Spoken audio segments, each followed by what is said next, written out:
morning there. You're watching QTV This Morning, and I am Ibrahim Abalde. Yep.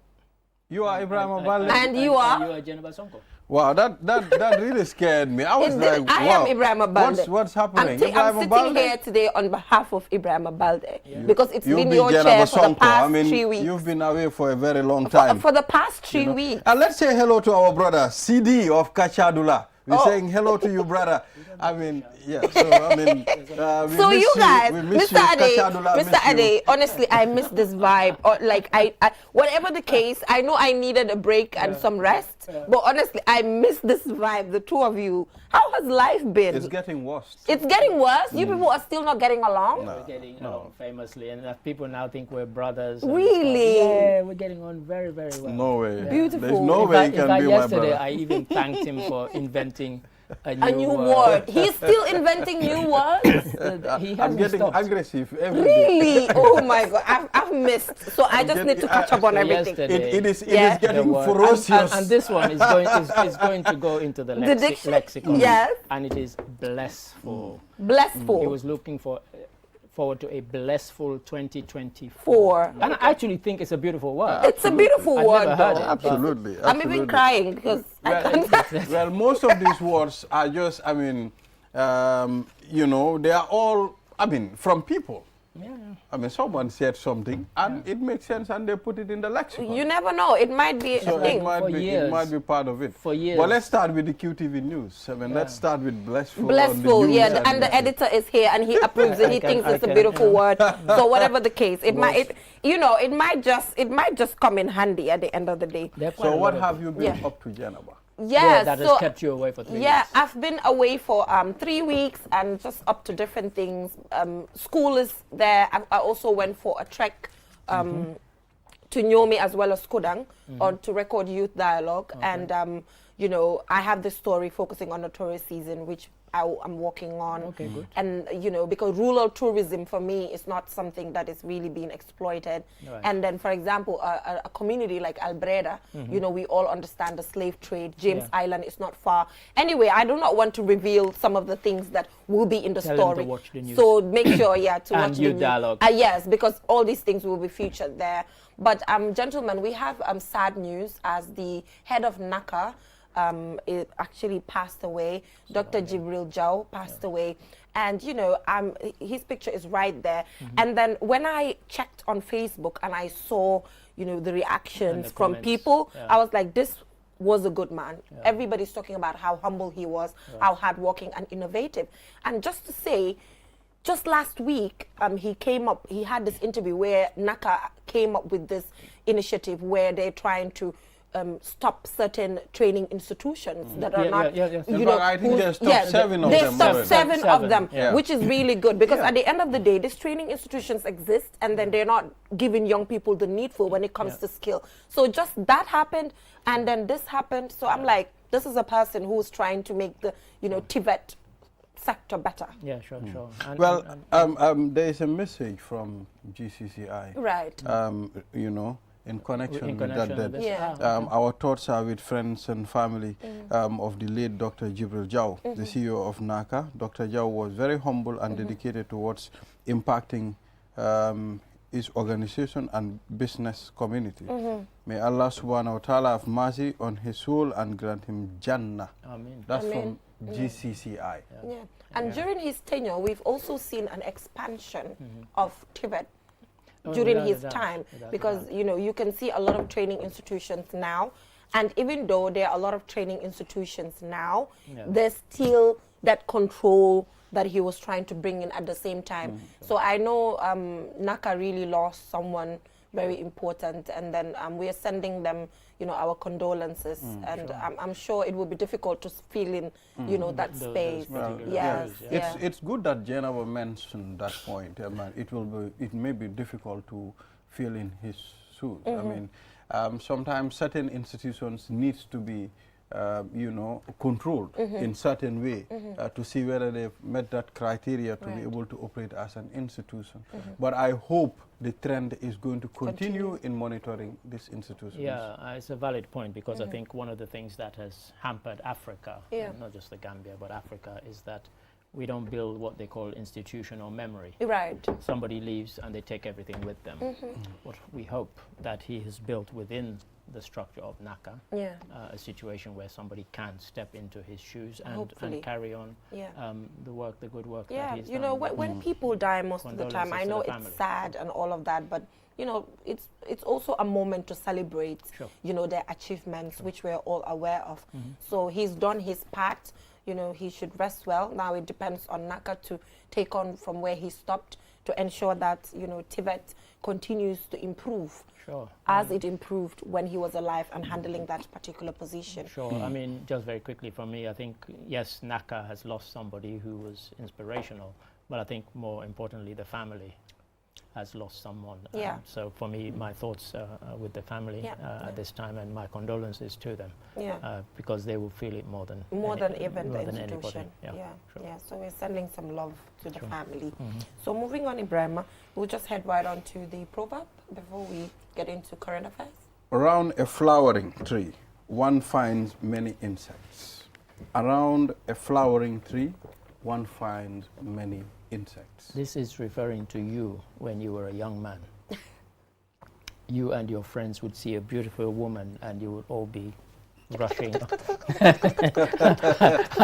around her. Yeah. And that is exactly what he like. And the Back reason in I can school. say this is because, of course, believe it or not, I was young once. No, I was this innocent. I type. was once a young person. During my You might school not days, be able I to wasn't believe it. very good with women. So I was that shy You were guy. shy and retired. Are you sure about that? Yeah, but, true. but some people are. I mean, Okay. I was as well. True, I was very shy, so I wasn't very good at that. Yeah, honestly. Yeah, but I think this certainly. There was a time I thought, I mean, for me, nobody loves me. Oh, that There must was have a been. time, yes, during my school days, from my grade 7, 8, 9 up to 12, I was thinking, like, for me, Because you didn't get letters. is something wrong with me? Yeah. Some of- Did you get letters? You know, Back in it's school? an interesting thing you just said, because I did eventually. Got And the reason I say eventually is that, and this is a true story, Right. and believe me, this is a true story. I could take anybody, right back to Sierra Leone, Okay. right back to the particular spot I was standing at when, in a sense, my life changed. Okay. My older brother, who's older by 2 years, Yeah. much more handsome than I, very outgoing, easy with the women and so on. And I heard some schoolgirls arguing because one of them said, I don't know why all of you are always going on about this Jandarami. His brother, this Ade guy, he's much more handsome. I said, what? Women. Me? Women. I couldn't believe it. No way. I was standing in front of a shop called PZ. Believe me, I can take you And back to the and very- and you were like, okay. I like me. Goosebumps. Believe me, I got goosebumps. Bumps, yeah. Yeah. At some point, And you will yeah. People think that I'm attractive enough that they're comparing me and even you saying can I'm remember more that. than my. And you can feel that. And my brother was the man. You know, I was like, wow, this was like Okay. a game That, changer that for was me. like that had to boost It your really confidence. did. It really did. I'm Oh. like, oh, okay, so maybe I'm not an ugly duckling after all. You know, seriously. I mean, that moment was like a light bulb went off in my head. Like, Yeah. maybe I should start thinking I'm Yeah. Posh. it. Yeah. You it should start boy. ballet. You know, and then like You you should know, start balleting quickly. a few weeks later. You know what balleting is? People, you know. You started girls getting would get letters. because I was quite shy to Okay. approach anybody. So they So approached you just as instead. well they approached me because Okay. honestly I would have died. Me, the But fir- did you get letters? the first day a girl said to me, "I love you," was, I think, around my graduation. When I was graduating from That's high a good school, time, though. You know. Yeah. So you never got letters No. apart from that. Oh. No, Well, what I about mean, you? I was What this, about you? I was this I got reserved type. You still You know- get letters. you know I know. what? You still Mr. get Adam, letters. I got a lot of letters, like back in school, and it used to be You were so. head girl, right? I was head girl Hey, at Nusrat, you know. and then I was like doing this leadership thing. So you know that kind were on a of thing, yeah. you know. So I used to get letters, 90% kisses, 100% love, blah blah blah. Like this, yeah. The address Yeah, used yeah, to be yeah, that, yeah, yes, yes, 100% this, that. Yes. You know? I used to get. You have upset my No. I Whatever. I No, like the way you life- speak. flowery No, language. no, life is funny. Life is. What happened is, I was preparing for my graduation. Yeah. I was supposed to graduate around the June, something like June, St. Augustine's High School. I went to the market to buy a new uniform, you know, prepare for my graduation and all. I met this young lady. She was attending St. Joseph. Oh. You know, we met at the market. And she said to me, you're going to St. right? I said, yes. I mean, she said to me, you graduating this June? I said, yes. Oh, okay. Then, by then I was using a Nokia This 3310. son. I can still 3310, remember my wow. number. She said to me, okay, Yeah. all right. We did the shopping together. She was sort of buying a few things. Then after we went to the door of Asobi stores, we were standing there. Yeah. Then she said to me, what's your number? And I gave her my number. When I was giving her my number, I was trembling. Yeah, I was imagine. inside I can trembling. Yeah. imagine. So she said to me, okay, I'll call you. Nice to meet you. I'm Mariama. She's Yeah. Mariama. Yes, Yeah, she's not here now. Don't give the So at some don't- point, Don't give the I was surname. surprised. Yeah, 3 husband days might be to my watching. graduation. Yes. She called me. Hello, Ibrahima Nagaref. You know, before my nickname was the Bright Boy. Here.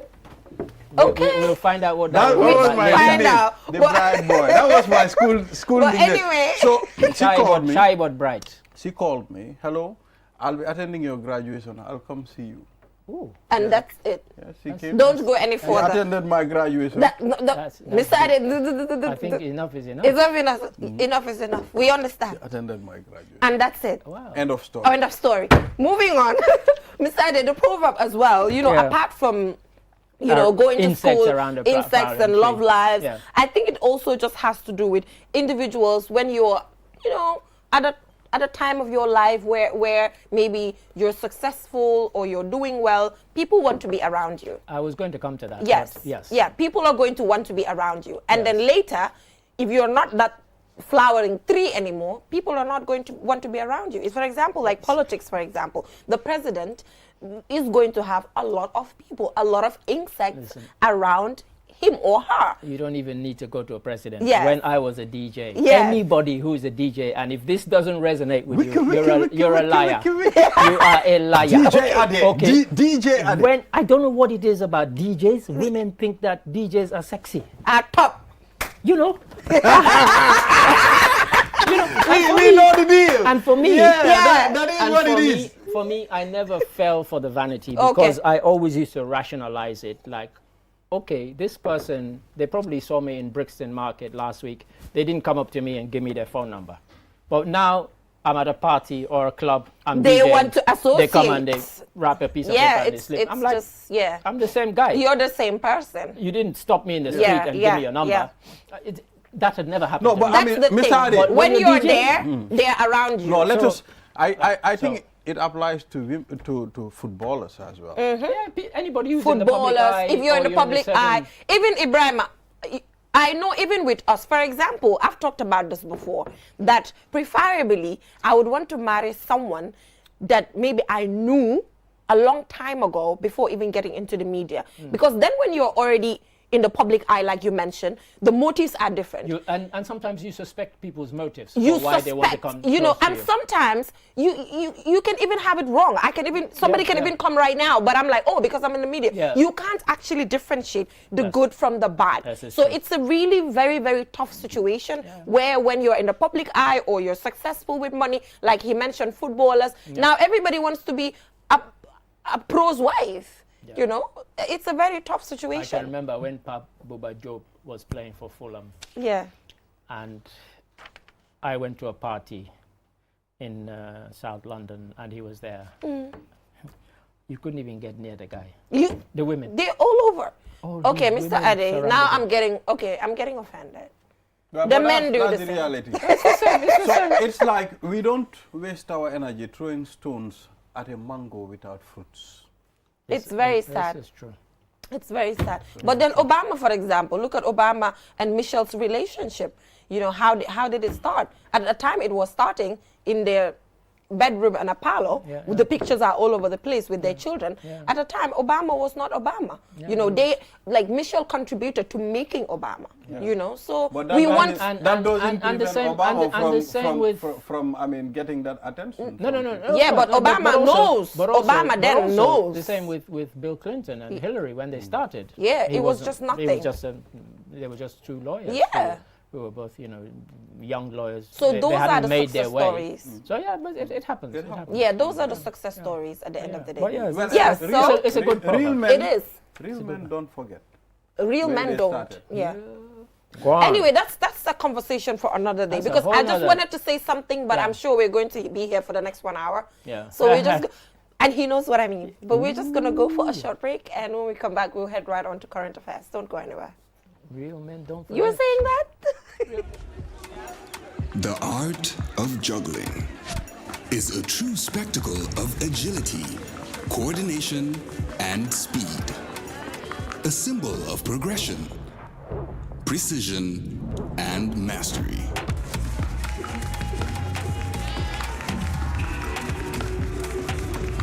"5G speed is like having the juggler in your pocket. With lightning-fast download and upload speeds, you'll easily be able to juggle even the busiest workdays. Whether you're a busy entrepreneur, a creative, or just someone who wants to stay connected. Juggle your tasks with ease with QCell 5G speed. The future is here. It's fast, reliable, and efficient. First brought to you by QCell. We innovate, others follow.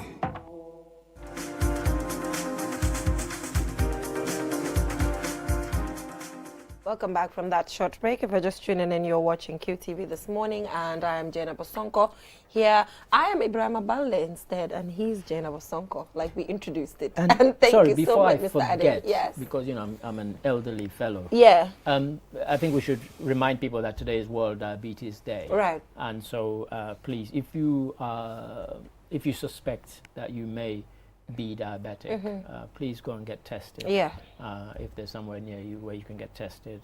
But also, if people watch our news later on today, Yeah. 8 o'clock and 10 o'clock, they'll see a story about World Diabetes Day. We'll be speaking to Dr. Jao Yeah. about it, and we'll also be featuring a lot of facts and figures About diabetes. and about why people should be tested. Yeah, I'm happy you brought this up, because as an individual who has lived with a person who has diabetes, which is my grandmother, Okay. I actually know, you know, the effects of diabetes. Right. And then it goes beyond. Diabetes to me is like cancer. Cancer and diabetes are kind of similar. The reason is because the effects goes beyond the patient. Right, It even right. affects the people around you, ripple people who are effects. helping you. Yeah, yeah. And then I think in Gambia, people, because of the sugar intake that I see in Gambia, and you know, it's beyond sugar. The sugar intake. Let me hide that guy's. Yeah, the sugar intake, the lack of exercise, and our diet, I'm also guilty of.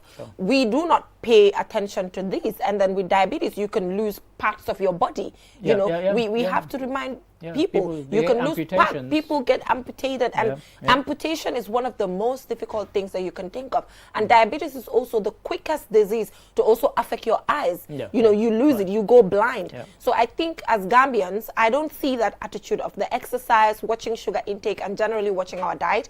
So I think it is important that you brought this up, and we definitely need to look at it. I mean, one of the reasons I wanted to mention it is because diabetes, like high blood pressure, they are things that disproportionately affect people in West Africa.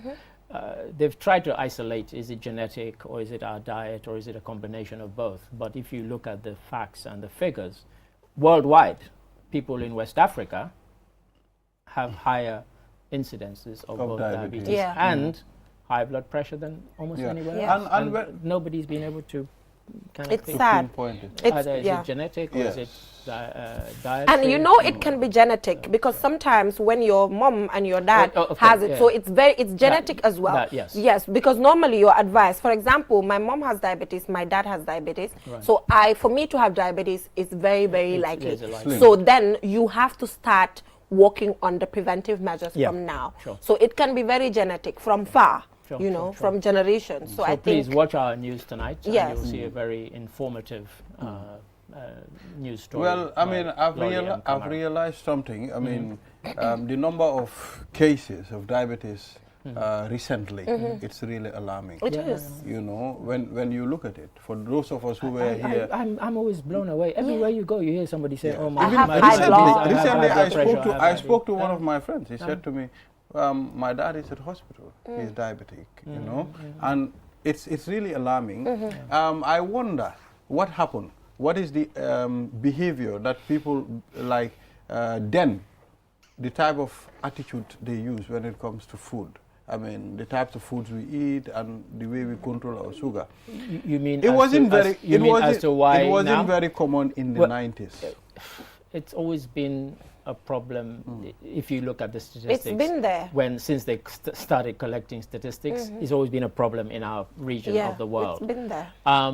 Some of it has to do with possibly the foods we eat now.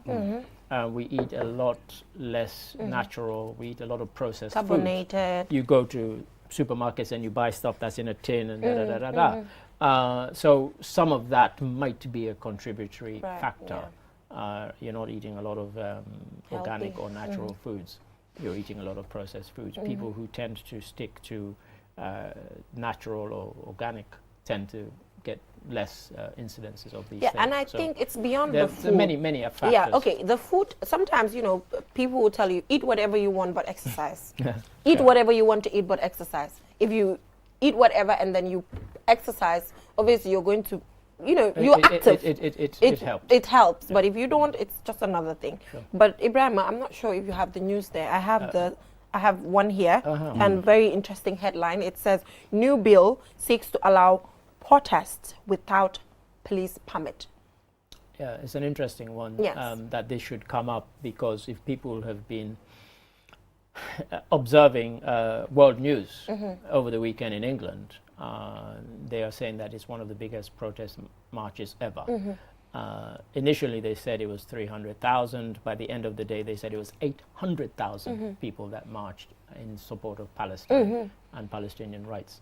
But the reason I mention it is because the Home Secretary, who has now been sacked, Suella Braverman, tried to get the police to stop it. And when the police said they wouldn't, she then wrote an article in a newspaper accusing them of bias. And she was sacked yesterday. Yeah. Because you don't do that. Not such a senior minister. And with no evidence. And her words probably led to what little violence there was around the marches. And in fact, it wasn't the pro-Palestinians who were marchers who were the ones who were being violent. It was the ones who went there to confront them. They ended up attacking the police, and the police defending themselves. Ended up with some police injured and in hospital. Yeah. And so the blame has been laid firmly at her door. But generally, Permit or no permit. permit or no permit Yeah. thing has always been a debate. One of the reasons why people have said there should be permits is because there could be an instance where rival factions want to march on the same day. Yeah. And so the police or the authorities should be sensible enough to say, well, no, you can march on Saturday, you can march on Sunday. You can't both march on Saturday at 12 o'clock. You know, and so it's always been a case of you can notify them that you intend, and they can say, yes, go ahead, because there's nothing that will conflict with it. But it's always been a bit muddy as to whether you need to apply for a permit. So what are you saying? Well, some of the reasons why you needed to apply for a permit, even in England, is that you didn't need to apply, but there were times when the police would need to Arrange themselves. deploy police to marshal the march. To even protect you as the protester. Well, this is it. So, you know, for you to get that, you'd have to write and say, we're going to be marching here, we're going to go to Downing Street, we're going to Buckingham Palace, and so on. And they would say, oh, okay, no problem, and we will deploy 100 policemen or whatever it is. But I've never been one to say, oh, if I want to march, let me march. Yeah. I think you should, but I don't think the police should have the right to be the ones deciding whether they think it's right for you are to march or not. Or not. Yes, but Mr. Ade, I mean, it's important, and it's the right of every person, as far as you're a citizen of a country. It's your right to go out, I mean, to express how you feel. Of course. That's democracy. But there should be a control mechanism as well. I mean, you know, sometimes it's difficult to ascertain what is going to happen, what is going to be the outcome. So that's why we need to engage authorities sometimes on certain things. I mean, let me give the example I just gave. If you had UDP and NPP both saying we're going to go at Youth Monument Saturday at 12 o'clock. No. Yeah, go ahead and march. No, you don't. That's a recipe for disaster. You know, because they are rival parties, and there's a likelihood that there might be conflict. Yeah, so, I think I'm with you, Mr. Ade. I just feel, and I'm with Balde as well, I feel like the reason why there exists a permit for these protests is because things need to be organized. Because at the end of the day, in as much as, you know, people have the right to assemble, we also want to make sure that, you know, there's law and order. Public order is kept. You know, public order is kept, which is good for the state at the end of the day. And some of these protests are even threats to public order and country security. But like you said, it's not. There shouldn't be a motive to stop a group of people from protesting, but it's just a means to me to organize protests, to say if two parties want to protest, okay, you are protesting this day and you're stopping here because something is happening somewhere else. So for me, it's more of organizing it, you know, in a way. And at the end of the day, if it's open, we might lose our country because everybody's gonna want to go out, you know, at the end of the day. Because in as much as I support democracy and everything that it comes with, but I just feel like things need to be organized. And as a country, there's more to being disgruntled and protesting. You know, there's developments. I mean, it's look, in every country, I heard people being interviewed yesterday. It made me laugh on the BBC about Nigeria. Are you happy with Tinubu's presidency? I'm like, hang on, the guy's been in office for like 5 minutes. For 5 minutes, please, right? Why are you asking people that? Yeah. You know, he's not even had time to be assessed. Yeah. You know, I thought it was a ridiculous question. Well, I guess they had to fill up time or something. But BBC, I don't know why you did that, because honestly, it was rubbish. I mean, why are you asking people that question now? Yeah, it's something else, right? For a short period. So time is already up, but just quickly, in a minute, because our next guest is here, just one headline: Gambia urged to stop illegal overfishing. You know, how many times have we heard that? We've heard that several times, and the reason why I'm bringing this up is because when I went to Albreda, you know, just this last week, you know, at some point I want to eat fish, and then the fisherman goes and comes back and there's no fish, and I'm waiting for fish at the restaurant because I would want fresh fish, and then they will grill it in front of me and all of that. So it's a problem. Around there, they struggle. Sometimes there's no fish. Yeah, I mean, we hear this, and it's a combination of factors. Big fish. Yeah. You know, by people who are, you know, from foreign countries who come in our waters and deplete. That is when I asked them, that's what they told me. It's not unique. I mean, there's a thing on DW from Senegal on exactly the same topic just a few months ago. Yeah. But I guess time is up, Ibrahim. Yeah. I mean, so thank you so much for joining us. Nice bracelet. Since I told him I love love that. The same one. The same one. I like it. And now I've even color coordinated. Yeah, I love the bracelet. He keeps wearing it all the time. Because it's cute. Since I told him, he said it. Yes, I love it. It's so nice. Can't you see? I even rolled up this sleeve and not this one. Just you know, for the bracelet to will show. And I love that swag. He's jealous. We'll just go for a short break, and when we come back, we'll be taking a look at the graduation ceremony of social workers and vocational training program, and this is the SOS Adult Learning. So we'll be right back. QCell mooy suñu boss. QCell mooy suñu boss. QCell mooy suñu boss. Go, ebe dawa full network suda tili. QCell. Ni lafta diamla wati jamala mune diata. QCell. Most reliable network dumala keta wati. QCell. Wo quality man nyon soda jam pona manke QCell. Ani be wulo ni farole kono walante be bakono jala fayola network ko se taria. QCell. Sunyu boss. Nyo finjeka indi 3G ñu delu taxi 4G plus, and now we bring you 5G. 5G. First and only 5G provider. Sunyu boss. Itela follow adi doron nesa keno. Gambia bela nyon tawa fele QCell. Go Kasunta buka busi QCell.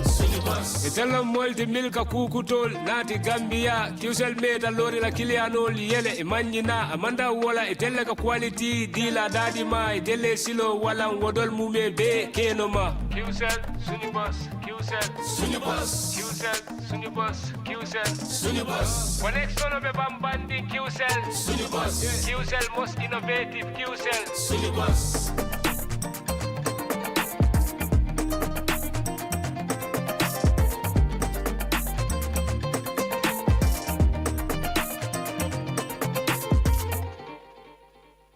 The future is now. With QCell's 5G network, experience speeds like never before with our new 5G Rocket Fixed Internet plan. Get speeds from 10 Mbps to 100 Mbps. Your 5G-enabled devices.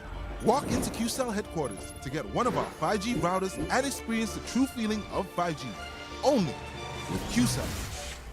QCell brings you the future. Tech, innovation, incredible speed. The future is now. For more information, call our customer care on 111. QCell, Sunyabus. We innovate, others follow. Terms and conditions apply.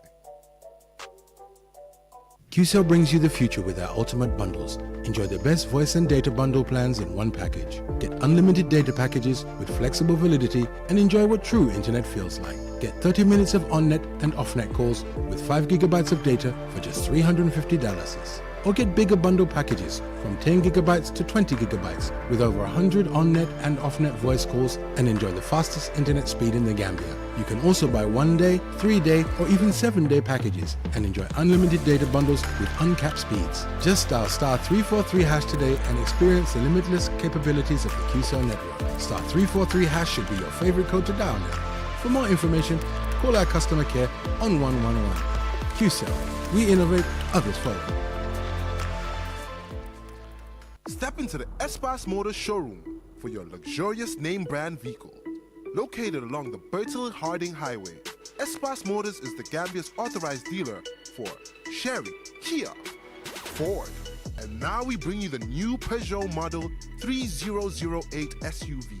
18-inch alloy wheels, 216 inches high ground clearance, keyless entry system, start and stop button, rear parking assistance system with reverse camera, adaptive cruise control with speed limit, LED daytime running lights, front and side airbags, 8-inch HD touchscreen. Not to forget our exquisite Peugeot Landtrek double cabin pickup with 2.1-liter diesel engine, 6-speed manual transmission 4x4, hill descent control, LED daytime running lights. Espas Motors, the authorized dealer for Peugeot. Visit us today or call us on 35-2222 or 353-4444. Looking.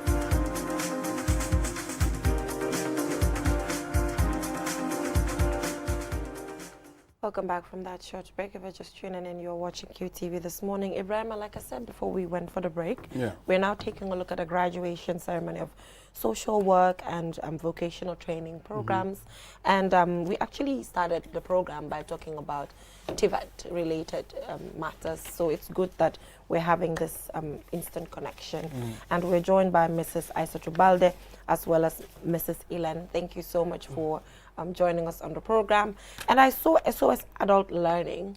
So I think it's a very good thing, Ibrahima, because normally, you know, there's a sector that is not catered for when it comes to, you know, the age that you get, and it's not okay to learn, which is, you know, directly part of social protection services, you know, catering for adults and all of that. But thank you so much for joining us. Aissatou, can you just tell us, when did this start around SOS? Okay. Thank you, Jennifer. I think first of all, I have to make a rectification here. I'm Dave Margaret Sugu. Okay, but you're here on behalf of ICE because Aissatou was supposed to be here. Okay. Funds Development and Communication. Oh, we apologize for that, but it's okay. Yeah, we apologize. We have some of these things here and there sometimes. But let's just pretend you're Aissatou, because today I'm pretending that I'm Ibrahima because I've not been on the show for 3 weeks. So I started by saying, it's me, Ibrahima. Okay. So yeah. So let's just pretend we're doing something like that. But thank you so much. It's good to have you here. Yes, and thank you. I think it's a real privilege for us to be here. And I think it's important for us to sort of bring or try to show how the vocational training center started in SOS how did it start? Because it's not like a standalone program in SOS. It's part of a whole other service units in SOS that we're offering to our target group. So in SOS, because we are a child care organization, and you know, when you're dealing with child care, obviously you have certain other support services that comes along with it. True. The children grow up, they grow up to be young people, they grow up to be young adults, they grow up to be the caregivers in the families. So as time goes on, when we develop our alternative care system, and we know that these young children have to go to schools, these young children have to develop to go to vocational training centers, then the need for developing these centers came up. This is why we have the Regional Adult Mothers Training Center in Bakote, which is supporting children and young people and adults, training them in various areas, which Mrs. Maraizo would be in a better position to delve into that. Yes, yes. Okay. Yeah, so take us through the adult aspect, which I'm so interested in, because aside from the fact that the kids that you get to nurture there are going to grow and need training centers as such, but also some of these people have kids already.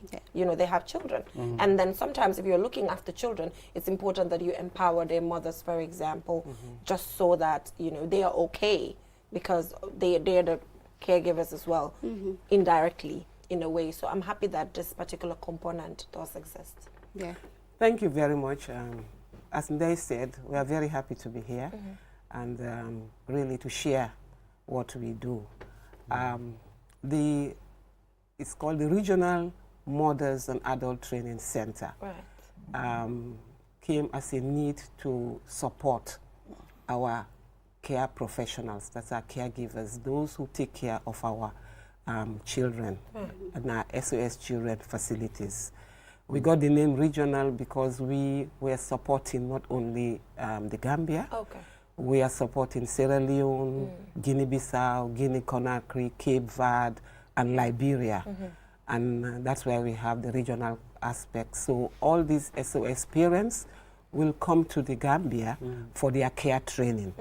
Because it was very important that we support them, give them the right skills and the care capacity they need to be able to take care of these children very well. Remember, these are children who have lost parental care or at a risk of losing parental care. So their psychological development is very important.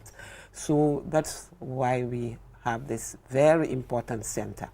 So it started as a care center, but as the needs go on, these children must grow, the young must grow. They became young adults, and not all of them wanted to go to the mainline academic stream, and we felt it was very important for us to come up with something internally. Come up with something internally, and we started all these other skills. The catering, we started the catering department, we started the sewing and craft department, we started the literacy, and even the social work. The social work specifically because we saw our SOS parents as social workers, because definitely they are taking care of these children, and that's an arm. Care is an arm of social work. And so with the support of UNICEF and other partners, we developed in 2006, we developed this social work program. Because at that time, the country could not boast of any, social work institution and existed, and we felt it's very important. So together with our partners, we developed this social work program. We started, and in collaboration with the University of the Gambia, we signed an MOU, and we started this. They were giving us all the support necessary, especially in the academic part of it. And so we started it off, and then we started at certificate level. And then the university was running the diploma then, but when we were doing well, they asked us to also continue with the diploma program. So we started producing young adults and young women and men who went in in the country, society participating and making their own contribution in social work. And now because of their own need for school social workers, hospital social workers, and in the prisons, they needed them and so forth. So we started developing the capacity of young adults or even people who were working at the social welfare department who needed their capacity to be developed and improved so that they can deliver better service. And together with the support of people like Dr. Halifa Saleh, who's a renowned social worker, we got this social work program going. So from 2006 up to date, we have been graduating every year. Yeah, so to go back, what are some of the challenges, you know, with this program? Because she mentioned in 2006 when it was introduced, then, you know, at some point the university asked, you know, SOS to be on its own to continue. So what have been some of the challenges? You know, you being in an area of fundraising, obviously you get to deal with mobilizing resources. Yes, one of the main challenges has to do with the lecturers that would really be available to support or teach the students in terms of giving this leave. And I think also in terms of resources, we're a bit limited. You know, it's quite, in other countries, it's a very high standard course. You know, people take it on a wholly, and we really not up to that level yet where we want to. So we are challenged a bit in terms of resources, in terms of getting the right books, the right, you know, lecturers, the right lead. But definitely this has been the two challenges. But in terms of really the demand is there. People want to do it. People want to really read it. People want to really study it. And the need is there. You know, the need is there. You know, when you look at what we are addressing as an organization, SOS, the need gap, globally statistics have shown that 1 in 10 children are either abused or neglected, or they're not given the rights that they deserve. And in Africa, the figures stand at millions. We're talking about 35 million. And in the Gambia, we're talking about 66,000 children who are in this position. So we are here to prevent that. Our pillars of action are based on preventing this and, you know, responding to this and also advocating for this. So our social work program in a way is sort of like supported in the prevention and also in the response. But we are a big challenge when it comes to I don't know. SOS, do you have like a trust fund? Because normally, you know, in other countries, when you have, you know, organizations like SOS, normally you have maybe with the success stories, you can always have them to come back, give back. You know, do you have a sort of program like that? Because I see things like that in other countries where, oh, I've been in this organization as an orphan maybe, or, you know, an underprivileged, and then later you mobilize resources using these individuals, because sometimes they always want to give back, but sometimes if the structure is not there, it might be hard for them to. It's just like how the Gambia receive remittances informally. So do you have an organized setup like that? Jada, I'm really happy that you're coming up with this question, because it's really time. It's the right time that Gambians get to know what SOS is doing and get to know how to contribute to the work of SOS. Most of our funding, 50 to 51% of the funding that we receive, is from individual committed givers. Nice. These are people that are like you and I. They work 9 to 5. They are taxpayers. They just put aside maybe a single euro, €1 per day, put it aside and send it to SOS on a monthly basis. So why can't Gambians, you know, come up like that? Do the It's same. happening in other countries. In other countries, and this is where we're getting our funding. We also have other packages that people, in other ways that people can contribute to the work of SOS, apart from the individual committed givers. We have what we call the corporate packages, where we have corporate partners that can come and support the work that we are doing. In terms of our alternative care, where we have our family-like care and also our family strengthening program. We also have many programs like our schools, our health facilities, our vocational centers, where people can come up and support the work that we do. So it's not like we have a certain like a trust fund in place, but we have various ways that people can support the work that we are doing. I mean, I understand what you're saying. Has this been communicated before? SOS needs help time to time from the public, Because the picture that everybody have is SOS is an established institution that is well off, that is, I mean, that can provide everything for the people working there and those living there. So how often do you go out and communicate, maybe on TV, on radio, like we're doing, so that people will know, anyway, I have to chip in 1 or 2 times for SOS? Yes, I must admit that we've not been doing that very well. Like in the past, we were a bit close, and we were receiving, because we are part of a federation of 136 countries and territories, we were receiving subsidies from the International Federation. But you know, these children in our family like care, these children in our family strengthening programs, these children in our health and education programs are Gambian children. They are our brothers and sisters. They are not European children that are being taken care of. They're Gambian children. So it's now a time, we've reached a point where the subsidies that we're receiving, it's like why can't you take care of your own? It's the children that we receive them through social welfare. It's government that's passing these children to us. And we have an obligation as Gambians, as government, to take care of these children. So people need to know that now.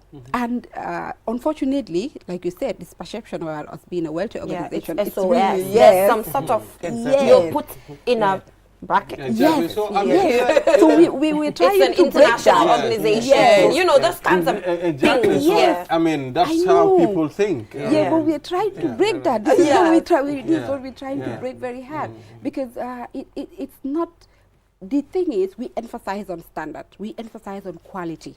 Like, anywhere you go to our programs, in our education, in our family like care, we emphasize on quality. And when people see this, they think we're receiving so much money, we're receiving so much, and we don't have challenges. But let me tell you, just taking care of these children in the villages costs us millions and millions of dollars every year. It's a lot of money, taking care of their feeding, taking care of their education, their clothing. These are children that need what you're giving to your child in the house. These are children that need, you know, the mobile phones or maybe the tablets to be able to do online work.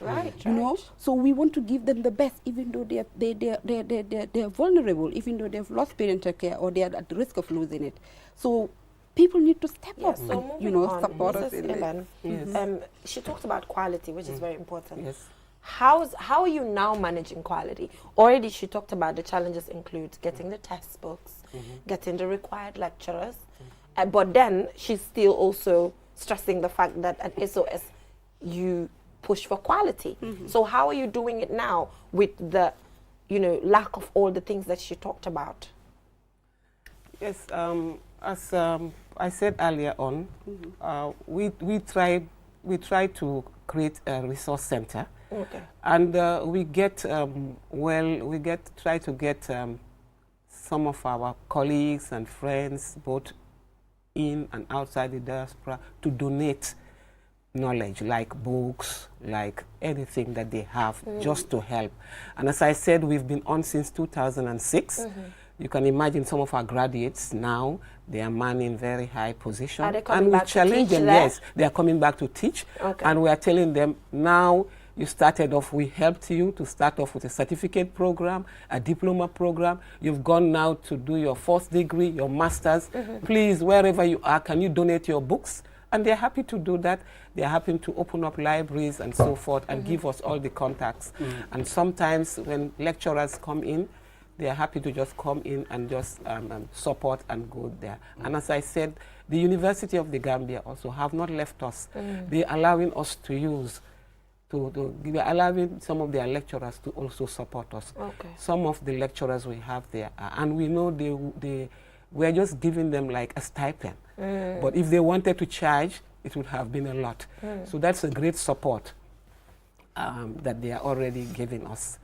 And the VC is very interested to support us, to make sure that we get to where we are getting to. So we're really getting a lot of support. It may not be financial, but knowledge-wise, like I mentioned, Dr. Halifa Saleh, he will come around, give lectures, support, give ideas. These are valuable things that money can buy. Would have paid a lot of money if people had charged us. So that's how we are managing and trying to keep the quality. We have a very strong board, And most of them are just volunteering. There are people from partner organization who said, look, we believe in this vision, we want to contribute, we will serve in the board and make sure we maintain quality. So this is how we are coping. Yeah, amazing. But I'm so happy about the sustainability from 2006. True. You know, from 2006, that's a long time ago. Falala 2006, Feka. Man, I think primary school. I graduated by then. Okay, I was in primary school at the time. So that's just the sustainability is a good thing. So thumbs up to the volunteers, to, you know, Uncle Halifa Saleh, like you mentioned, the University of the Gambia, for ensuring that, you know, there's continuity when it comes to this. And then the catering, is it like people can cater from outside? Are you? It's a standalone business, is it? Well, you and know, other stuff, the tailoring. Yeah, we open our doors to young people who were not able to make it in the academic stream. Okay. So they come there, and our entry point is interest. Okay.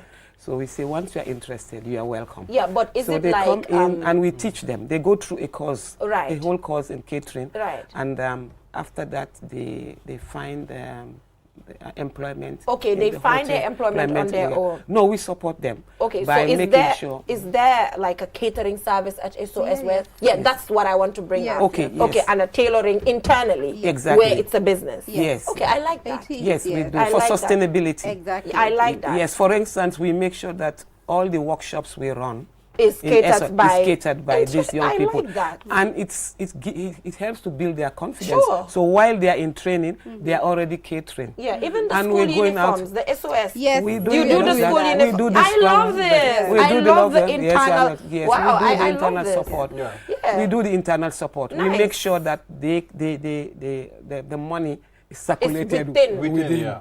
Smart. If we have to do uniforms, we try to do. Internally. She supports us. Okay. If we try to do the catering, we do it.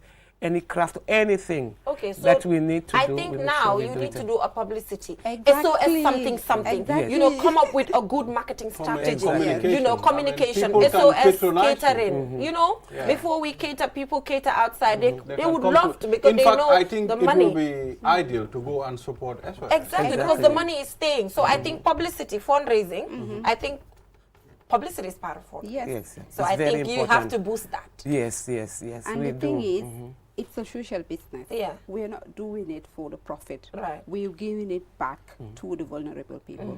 You know, once we're able to get the profit margins in terms of the catering and in the uniform production, it goes back to the other service units. It goes back to the family strengthening programs, where we are supporting families in their communities, you know, and it goes back also to the women, to their women empowerment projects, our youth empowerment projects. So I think it's a good cause for other schools to really come on board and like support us. We can do it. Yeah. So I think time is almost up. But you know, what message do you have, especially Mrs. Elan, to your, you know, former graduates? You know, what message do you have for them? Yeah, the message I have, we'll turn 25 years next year. We started actually in 1999, and next year will be 25 years. And we will really like them to come on board so that we can have a grand fundraising. Because the most difficult time for me is this time in the year when a lot of young people who can't make it in the mainstream academics want to find their way in vocational, and we cannot give them the space. So, excuse me. We'll be very happy if they can come in, you know, support us next year. 2024 will be 25 years old, and you know, give back. We do maybe do fundraising activity so that we can build more classroom and my dream multipurpose center that will really help us to give up. He will moderate the fundraising for free, right? Yes, please, yes. Yeah, I think why are you hesitating? I'm in. I'm giving you him Okay. to moderate living. I'm a ton defar glass. Yeah, we'll be so happy. Dem moderate the fundraising free of We'll charge. discuss that. Yes, we'll discuss it. Yes, thank you very much. That would be great. It should not be subjected to a discussion. It's approved. Yes. Thank you, Ibrahim, for agreeing to do this. Because definitely with all those funds, it means that we can double our number, our intake, and that will be great. All right. That will really anyway, be great. thank you so much for the amazing work.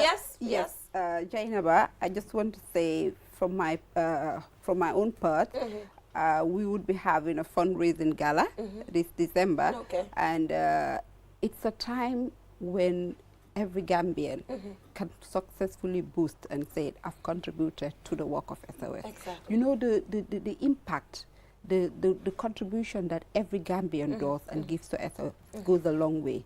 It's somehow like Sadaqatul Jariyah. It's for here and the hereafter. So we're calling on everyone. It's the 9th of December. It's a fundraising event where we're collecting these funds and giving it back to this one. Yeah, I'm happy you talked about that, because even the Zakat, you know, recently we had the Social Protection Conference, and they are looking for ways to actually structure Zakat, because a lot of people don't give their Zakat. A lot of people don't. So they're looking for ways to actually structure it in a way it goes to the right people, you know, to the right people. So they're looking for this mechanism with the Ministry of Finance to see how to actually structure it properly through people's salaries and all of that. Some people want to give it, they don't know how, or there's a confusion somewhere. So they're trying to bring in that structure, and I hope that when that comes to fruition, SOS will be targeted. Yes, and let me tell you something. We've been in the space for over 42 years. Yes. We know the people. We've already had the in-house expertise. We already have the tools. So you don't need to look out for these people. We know them.